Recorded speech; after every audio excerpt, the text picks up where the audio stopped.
Assalamualaikum warahmatullahi wabarakatuh. Di sini saya Reza Silviana dengan Nindoma 1252431 akan mempresentasikan tentang protein. Protein adalah salah satu makromolekul yang sangat penting bagi makhluk hidup karena berperan sebagai sumber asam amino, esensial enzim, antibodi, serta komponen struktural dalam tubuh. Protein merupakan makromolekul penting di dalam sel, mempunyai struktur berupa rangkaian asam amino. Protein sumber asam amino yang mengandung unsur C, H, O, N yang tidak dimiliki oleh lemak atau karbohidrat. Protein terdiri dari asam amino yang jumlahnya lebih dari 50. Biasanya protein terdiri dari 100 sampai 10.000 asam amino. Jenis protein berdasar komponen penyusunnya, protein sederhana. Komposisi unsur penyusunnya adalah 50% karbon, 7% hidrogen, 23 oksigen, 16 nitrogen, dan 0-3% garam. Protein terkonjugasi. Contoh protein terkonjugasi adalah nukleoprotein, lipoprotein, fosfoprotein, metaploprotein, dan glikoprotein. Berdasarkan jenis konformasinya, protein fibrous, protein kecil berupa paralel single axis yang tidak larut dalam air, tapi larut dalam larutan garam. Protein globular, protein ini memiliki bentuk spiral atau globular dan larut dalam sistem air. Berdasarkan fungsi biologinya yaitu enzim, protein, protein transport, protein kontraktil, protein protektif, toksin, dan hormon, protein struktur. Berdasarkan sumbernya, protein nabati, contohnya yaitu kedelai, tempe, kacang-kacangan, biji-bijian. Protein hewani, contohnya yaitu daging, telur, susu, dan keju. Struktur protein yaitu terdiri dari asam amino, asam karboksil, dan, dan gugus hidrogen, dan gugus R samping. Struktur primer, struktur ini terdiri atas satu rantai protein yang asam amino penyusunnya tidak membentuk ikatan, menunjukkan jumlah, jenis, dan urutan asam amino dalam protein. Yang kedua, struktur sekunder menunjukkan pembentukan konformasi khas alpha helix, beta sheet, beta tran, dan random coil dalam rantai polipeptide molekul protein. Yang ketiga, struktur tersier. Struktur ini merupakan campuran dari struktur sekunder yang menyusun satu rantai polipeptide, lokasi dan arah serta sudut jenis struktur sekunder. Yang keempat, struktur quaterner menunjukkan penggabungan kurang dari sama dengan rantai polipeptide atau subunit penyusunnya protein. Contoh protein yang memiliki beberapa rantai polipeptide adalah hemoglobin. Ini adalah contoh struktur protein. Ini struktur primer, sekunder, tersier, dan quaterner. Identifikasi protein. Di sini kita mengambil 3 jurnal. Yang pertama adalah uji Biuret menurut jurnal 1. Uji ini didasarkan pada reaksi antara ion tembaga dengan gugus peptida dalam kondisi basah, menghasilkan kompleks berwarna ungu yang mengindikasikan keberadaan protein. Yang pertama yaitu kita mencoba sampel putih telur dan NaOH. Pada perlakuan pertama, putih telur dicampurkan dengan larutan natrium hidroksida NaOH yang merupakan larutan basah kuat. Penambahan NaOH ke dalam putih telur bertujuan untuk menciptakan suasana basah yang diperlukan untuk terjadinya reaksi Biuret. Hasilnya, warna larutan tetap keruh putih atau sedikit jernih, tergantung pada konsentrasi putih telur, karena belum ada reagen yang mampu memicu perubahan visual signifikan.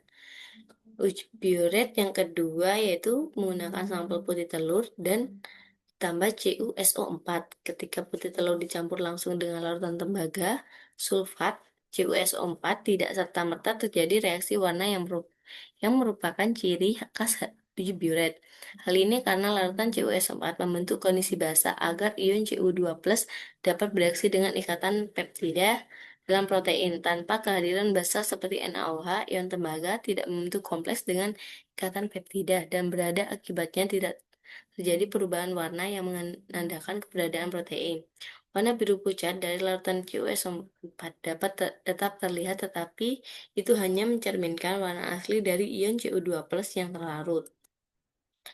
Yang ketiga, putih telur ditambah NaOH dan ditambah CuSO4.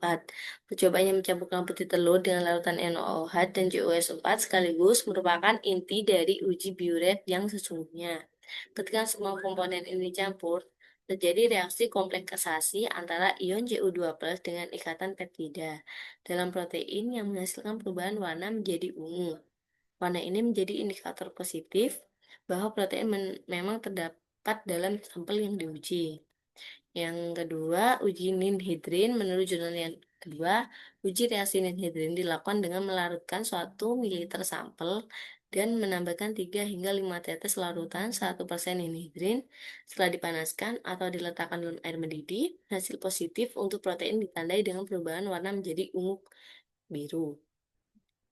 Pada penguatan uji ninhidrin menunjukkan bahwa hasil positif yang menandakan bahwa pada bahan makanan yang ditunjukkan pada sampel telur ayam kampung, telur ayam ras, telur bebek, tahu, dan kacang tanah rebus mengandung protein.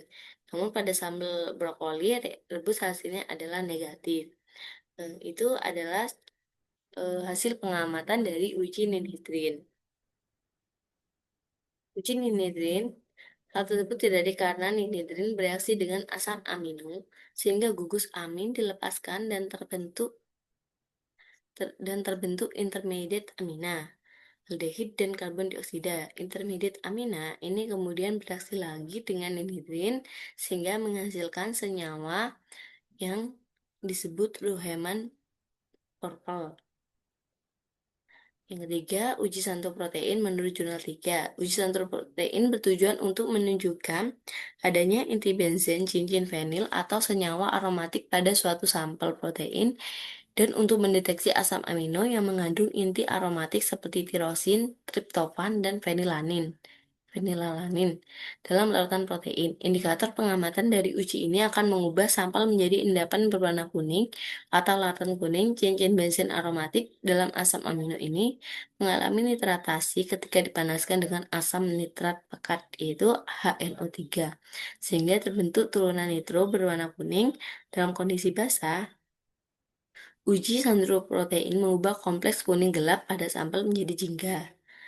Dalam pengujian ini, semua sampel minuman coklat bubuk kemasan asam F menghasilkan uji yang negatif terhadap reagen santur protein, yang ditandai dengan tidak terbentuknya kompleks berwarna kuning tua atau kuning muda ketika berada dalam suasana asam, dan terbentuk kompleks berwarna jingga atau kuning ketika berada dalam suasana basah. Nah, ini adalah hasil dari hasil uji kualitatif kandungan protein pada minuman coklat bubuk kemasan, yaitu pada metode uji identifikasi kantor protein mereka menunjukkan hasil yang negatif.